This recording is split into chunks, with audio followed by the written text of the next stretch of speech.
নতুন পর্বতে দেখতে পাওয়া যায় যথাসময়ে আয়ুষ্মান এসে উপস্থিত হয় মন্দিরে, আর কুসুম ওর বাবার হাত থেকে বিষ প্রসাদ খাওয়ার পর থেকেই কেমন যেন নেতিয়ে পড়তে থাকে।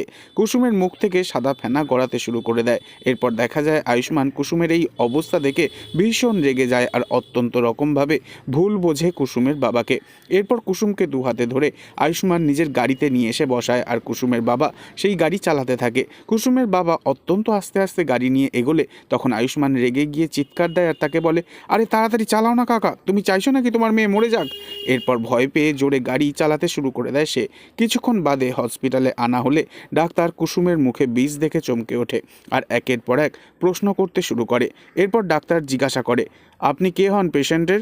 তখন আয়ুষ্মান রেগে গিয়ে চিৎকার করে ডাক্তারের জামার কলার চেপে ধরে বলে, যাকে দেখছেন সে হলো আমার স্ত্রী কুসুম আয়ুষ্মান গাঙ্গুলি। এরপরই কুসুমের চিকিৎসা শুরু হয়। তবে কি আয়ুষ্মান পারবে কুসুমকে বাঁচাতে? নেক্সট আপডেট জানতে এক্ষুনি সাবস্ক্রাইব করে আমাদের সাথেই থাকবেন। ধন্যবাদ।